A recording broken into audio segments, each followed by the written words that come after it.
शुक्रिया जनाब स्पीकर। बिस्मिल्लाहिर्रहमानिर्रहीम। इय्याका नअबुदु व इय्याका नस्तईन। मैं आज ख़ुसूसी तौर पर खैबर पख्तूनख्वा की असम्बली को और इसके मेंबरान को, क्योंकि मुझे तो मेरे अवाम की तरफ से ये खिताब दिया गया था कि मैं अवामी वज़ीर आला हूँ। आज आप बाकायदा अवामी असम्बली बन गए हैं। मैं आप सबको मुबारकबाद पेश करता हूँ। मैं अपोजिशन के हमारे अहमद कुंडी भाई और पीपल पार्टी को भी खिराज तहसीन पेश करता हूँ कि चले कुछ शराइत पे सही, क्योंकि कुंडी साहब की तकरीर जो मैंने सुनी तो मुझे लगा कि इजाज़त क्यों मिली है, लेकिन फिर भी हम खिराज तहसीन पेश करते हैं कि वो आए। जनाब स्पीकर, जेल में फ़र्क होता है। कोई 10 साल गुजारता है, कोई 30 साल गुजारता है, लेकिन करप्शन में जेल जाना और किसी ख़ास मकसद के लिए जेल जाना, इसमें बहुत बड़ा फ़र्क होता है। मैं आज बार बार सुन रहा हूँ आईन पाकिस्तान की कि इसी महीने जो है वो आईन पाकिस्तान मुकम्मल हुआ था और मेजॉरिटी से, बल्कि यूनानिमसली पास हुआ था। हकीकत में जुल्फ़िकार अली भुट्टो साहब को हम खिराज तहसीन पेश करते हैं और ये बहुत बहुत बड़ा तोहफा था। लेकिन फिर दामाद और पोते ने कुछ तो 9 अप्रैल 2022 को इसको तबाह बर्बाद किया। लेकिन मुसलसल तरामीम करते करते ये कील ठोकते ठोकते 27वीं आईनी तरमीम पर जो है इसके ताबूत में सारे कील ठोक दिए और अभी जो है ये आईन दफन हो चुका है और ये भी इनके मरहूने मिन्नत है मुसलसल। जनाब स्पीकर, आज खुसूसी तौर पर मैं ये अवामी असम्बली इसलिए लगाना चाह रहा था ताकि दुनिया को हम दिखा सकें कि आज कुंडी साहब, क्योंकि ये हमेशा इस तरह बातें नहीं करते, ये बहुत अच्छी बातें करते हैं, लेकिन आज यहां आए तो कुछ कुछ बातें जो हैं किसी और की हैं। मैं बताना चाहता हूं, मैं पूरी दुनिया को ये दिखाना चाहता हूं और मैं दिखाता भी आ रहा हूं 5 महीने से कि जब मेरा नाम आया, आप सब ने देखा कि कुछ लोग इस्लामाबाद से आए, पेशावर में प्रेस कॉन्फ्रेंसेस की, गलत इल्जामात लगाए जिनका कोई काम ही नहीं बनता। उन्होंने मुझे दहशतगर्द कहा, मुझे स्मगलर कहा। ये मेरी तौहीन नहीं थी, ये आप सब की तौहीन थी, ये पूरी असम्बली की तौहीन थी, ये हर मुंतखब नुमाइंदे की तौहीन थी। लेकिन हमने बर्दाश्त किया, हमने रिएक्ट नहीं किया, हमने गैर आईनी गैर कानूनी काम नहीं किया। उसके बावजूद भी हम आईन और कानून को फॉलो करते रहे। मैं जमहूरी था, जमहूरी हूं और जमहूरी रहूंगा।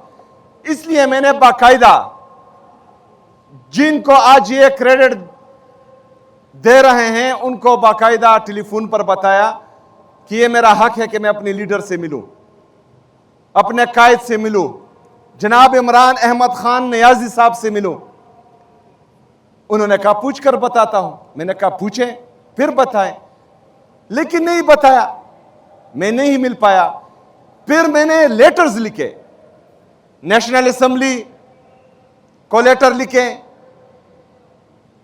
वजीर आजम को लेटर लिखे, पंजाब की गवर्नमेंट को लेटर लिखे, chief justice Islamabad high court को लेटर लिखे, चीफ जस्टिस सुप्रीम कोर्ट को लेटर्स लिखे। फिर गया, मैंने पिटीशन दायर की। फिर 3 जजेस ने ऑर्डर दिए कि मैं अपने लीडर, अपने कायद जनाब इमरान खान साहब से मिलूं।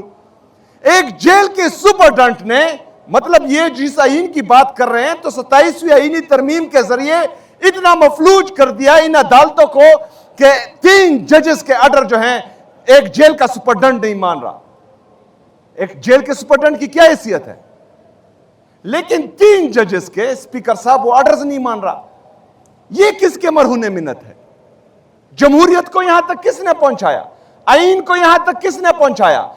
जुडिशरी को तबाह बर्बाद किसने किया? इन्होंने किया। किसके लिए किया?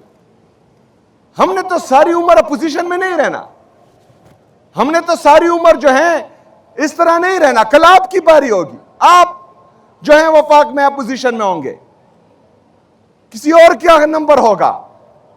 तो इससे तो जमहूरियत को नुकसान पहुंचा है। हम होंगे या नहीं होंगे, आप होंगे या नहीं होंगे, किसी और ने आना है, किसी और ने मुंतखब होकर इस असेंबली का हिस्सा बनना है, उसके साथ भी यही हाल होगा। जनाब स्पीकर, इमरान खान साहब और उनकी अहलिया बुशरा बीबी साहिबा, इनको शदीद तकलीफ है, उनकी सेहत का इशू है।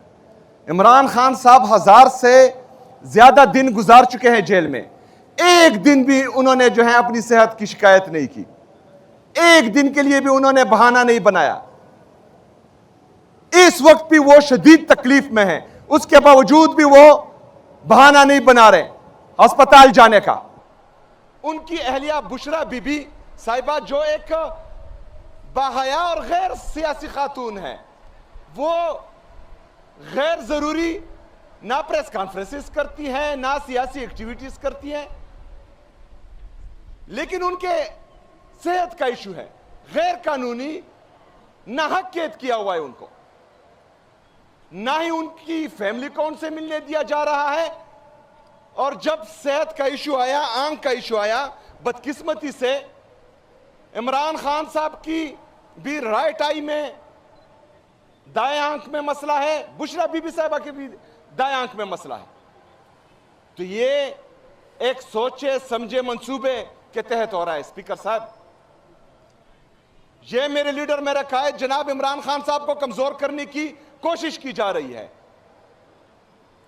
उसके लिए एक औरत का इस्तेमाल किया जा रहा है, उस पर ये चुप है, कुछ नहीं बोलते। हम क्या मांग रहे हैं? हम मांग रहे हैं कि इमरान खान साहब और उनकी अहलिया बुशरा बीबी साहिबा का इलाज हो, उनके जाती डॉक्टर्स की निगरानी में, उनकी फैमिली की मौजूदगी में, और एक अच्छा अस्पताल में। इसमें कोई गैर आईनी बात है, गैर कानूनी बात है, ये हमारा साथ नहीं दे रहे। कलील का नंबर भी आएगा, इससे पहले भी जो है हमने देखा है इनके नंबर आए हैं, लेकिन वो जेल नहीं होती थी, वहां तो एसी भी होता था, वहां टीवी भी होता था, वहां पर टब्बर के टब्बर मिलने भी जाते थे। जब यहां से लंदन भागते थे, यहां से जद्दा भागते थे, तो यहां से पूरे पूरे टब्बर वहां मिलने जाते थे, वो भी सरकारी पैसों पर, आवाम के टैक्स के पैसों से। लेकिन हमें नहीं मिलने दिया जा रहा, ना उनकी फैमिली को, जो जेल मैनुअल के मुताबिक है। तो जनाब स्पीकर, इंतशारी कहे चले, आदत होगी या मजबूरी होगी, लेकिन जब तमाम आईनी और कानूनी रास्ते हमने अपनाए और हमें रास्ता नहीं दिया जा रहा, हमें मुसलसल बंद गली में घसीटा जा रहा है, हमारे लिए सारे कानूनी और आईनी रास्ते बंद कर दिए जाएंगे, तो हम फिर क्या करेंगे? एहतजाज नहीं करेंगे? मुझे बताएं स्पीकर साहब, ये मुझे लाकर दिखाए कि 26 साल में इमरान खान साहब ने कौन सा गैर आईनी गैर कानूनी काम किया है? 126 दिन का धरना हुआ है, हमने एक गमला भी नहीं तोड़ा। 3 साल से मुसलसल हम मुजाहमती सियासत कर रहे हैं, अपने ऊपर जुल्म जबरदस्तियत का रोना रो रहे हैं, लेकिन उसके बावजूद भी हमने ना बंदूक उठाई है, ना डंडा उठाया है, ना कोई गैर आईनी काम किया है। लेकिन जब इतने जुल्म जबरदस्तियत के बावजूद भी जब पाकिस्तान की बात आई, ये स्पीकर साहब इंतहाई जरूरी है। 9 अप्रैल की बात भी मैं करूंगा, लेकिन उससे पहले कुंडी साहब, मैं 2-3 मीटिंग्स की बात करता हूं। पाकिस्तान के लिए, पाकिस्तान हम सब का है, मुश्तरका है। कोई आज इख्तिदार में होगा, कोई नहीं होगा, कोई आज ओहदे पर फायज है, कल नहीं होगा। लेकिन जब क्राइसिस आए, जनाब स्पीकर, मैं अपना पॉलिटिकल कैपिटल एट स्टेक करके जो है वफाकी हुकूमत की मीटिंग्स में गया, और वहां पर मैंने बोला, इनका प्रेसिडेंट भी मौजूद था, इनका जाली वज़ीर आज़म भी मौजूद था, बाकी लोग भी मौजूद थे। मैंने वहां पर यह कहा कि आज मैं अपना पॉलिटिकल कैपिटल एट स्टेक करके आपकी इस मीटिंग में आया हूं, लेकिन मैं ये भी उम्मीद करता हूं कि आज मैं पाकिस्तान के लिए यहां बैठा हूं, कल को आप पॉलिटिकल डिस्क्रिमिनेशन खत्म करेंगे, आप हमारे वर्कर के साथ ज्यादती नहीं करेंगे, आप हमारे लोगों पर जो है लाठीचार्ज और ये बाकी चीजें नहीं करेंगे। लेकिन स्पीकर साहब, उसके अगले ही दिन इमरान खान से आपकी बहनों पर लाठीचार्ज भी किया गया और आंसू शेल भी फेंके गए। जनाब स्पीकर, हमने 9 अप्रैल का जलसा पाकिस्तान के लिए, क्योंकि पाकिस्तान की पजीराई हो रही थी। 24 साल बाद 2002 में इमरान खान साहब कहता था कि गिव पीस अ चांस। 2002 से लेकर आज तक इमरान खान साहब कहता था कि मिलिट्री ऑपरेशन किसी मसले का हल नहीं है, हमेशा टॉक्स करें, डायलॉग्स करें। 2026 में उस बात पर जो है पाकिस्तान की लीडरशिप आती है, दुनिया में पजीराई मिलती है, लेकिन उसके बावजूद जुल्म जबरदस्तियत के बावजूद इमरान खान साहब ने 9 अप्रैल का जलसा कैंसिल किया। लेकिन उसके बाद क्या हुआ? इमरान खान साहब की बहनों को इमरान खान साहब से मिलने नहीं दिया गया, बुशरा बीबी साहिबा की बेटी को उनसे मिलने नहीं दिया गया। तो हम तो कर रहे हैं पाकिस्तान के लिए, आप क्या कर रहे हो? किस तरफ लेके जा रहे हो पाकिस्तान को? हम कहां जाएंगे? फिर एहतजाज नहीं करेंगे तो क्या करेंगे? और यही एहतजाज, पुरअमन एहतजाज, मेरा ईन मेरा कानून मुझे इजाजत देता है, मैं करूंगा, मैं निकलूंगा। जब आपका यह रवैया होगा, आपको पाकिस्तान की फिक्र ही नहीं होगी। आप एक सियासी पार्टी को, जो पाकिस्तान की सबसे बड़ी सियासी पार्टी है, उसको मुसलसल दीवार से लगाओगे तो हमारे पास कौन सा ऑप्शन रहता है? आप हमें दूसरे दर्जे का शहरी समझोगे, हमारे पास कौन सा रास्ता रहता है? वो पुरअमन रास्ता इंशाअल्लाह ताला हम अपनाएंगे और जरूर अपनाएंगे। शुक्रिया।